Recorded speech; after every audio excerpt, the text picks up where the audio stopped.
YouTube. It's Stacy back again, coming with a testimony, or rather, an event that happened years ago when God told me to give a vehicle away that I had, and He recently did this again this year.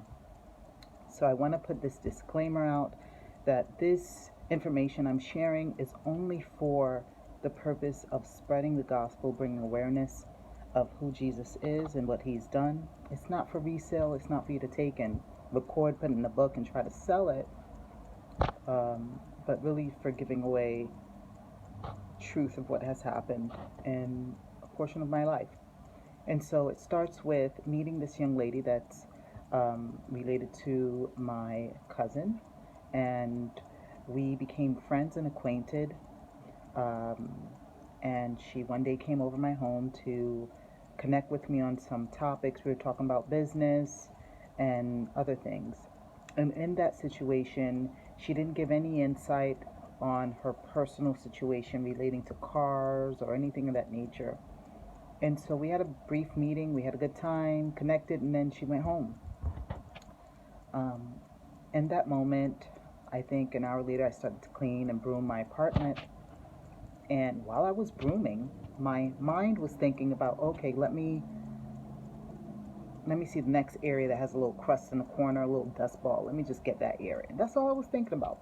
And a random thought, very clear and piercing, said, give her your car. I literally stopped, looked around the room, and said, God, was that you? Like, I wasn't sure. I haven't heard anything so contrast. I wasn't thinking about that. Wasn't thinking about the young lady. And in the next moment, a vision or some type of imagination. My eyes are open. I'm still thinking, like, what was that? An imagination, like a scene, a movie scene. Like I could see, I don't see the car that she's in, but I could see that she's under a bridge somewhere and her car's broken down. And I'm like, what is going on? And I'm like, and I just continued brooming, and I'm still like in like this mode of, what was that? Like, was that God? What was that? Moving on. 3 days later, I'm thinking I should text the lady and say, hey, just checking in, enjoy the moment, love to connect again. But she called me first. She called me, and she called me just to say, hey, I just want to say thank you. I had a great time. By the way, I was at your house after I left. My car broke down under a bridge near your house. I was there for 3 hours. And I'm on the phone like, oh. At that point, I didn't understand visions. I didn't understand when God was speaking. And so I didn't want to go about saying, oh, well, I had a thought or imagination that happened, because I didn't understand that. And she said, well, anyway, I'll get through it. My uncle came and picked it up, and I didn't want to bother you with it. And so I just kind of stayed to myself, and I listened to her. I didn't say anything relating to what I saw while I was brooming or what I heard. I just said, all right, cool, we'll connect sometime, and I left it alone. And so remember that topic, that 3 day prior, I heard God say, but I didn't know it was God, give your car to this young lady. And I think we connected again periodically throughout the year, randomly, maybe 2 other times. And it was at the end of the year. Me and my husband were getting ready to move to another state, and it came to the decision where it was time for us to either move with our cars or sell it, do whatever. And so this is a year now after that situation with the young lady, and I had that voice, the vision, her calling me, telling me this happened, and a year passed. The idea kind of randomly came through my head, but it wasn't as clear as it was that first time, nor did I get any other visions, nothing like that, or imaginations. I didn't know how to put those terms into play.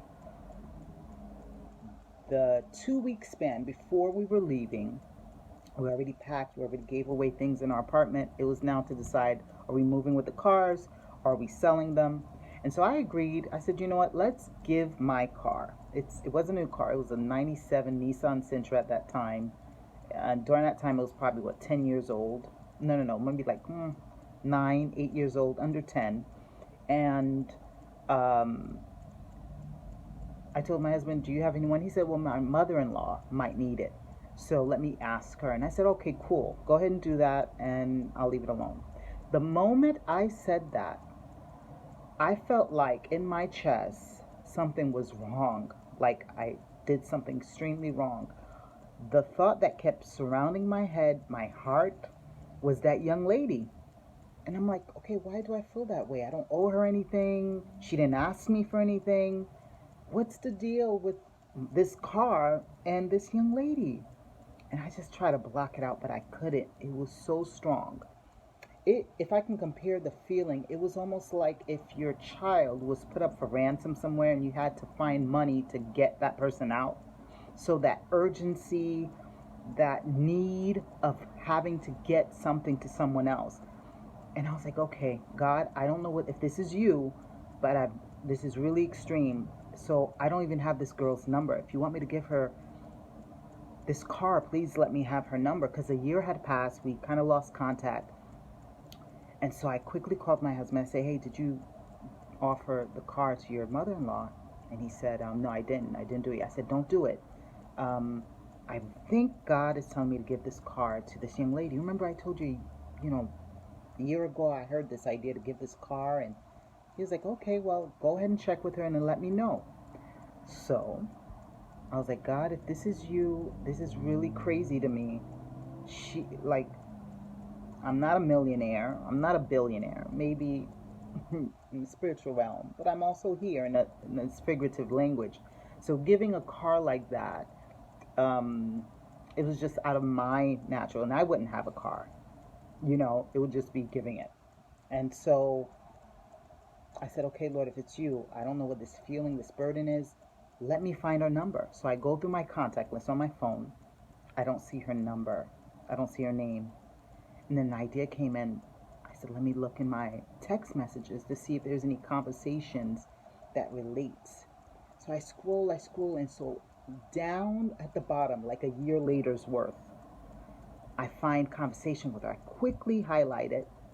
I call the number. It rings. I quickly go and sit down because I'm like, how am I going to pace myself? What am I going to say? I sit down, and then the phone picks up. She picks up. She goes, hello? I go, hi. This is Stacy. She goes, Stacy's so-and-so's cousin. She goes, oh, Stacy, the one with the baby. How are you? I go, I'm cool. I'm doing good. I'm doing good. She's like, oh man, that's so good to hear from you. She's like, I'm so upset right now. I've been praying, I've been crying, asking God since yesterday to send me a car. I am tired. I'm giving up. I'm volunteering. I'm doing all these things. And right now I'm stuck somewhere. And it's just not safe. And I've been asking God for this. Oh my goodness. And she goes, anyway, I'm so sorry, Stacy. I'm sorry about that runt. It's just, oh my goodness, I don't care. Whatever God sends, pray for me. And I'm like this on the phone, like. And then she goes, well, anyway, how's your baby? How's your son? He's 1 now? I go, yeah, he's 1.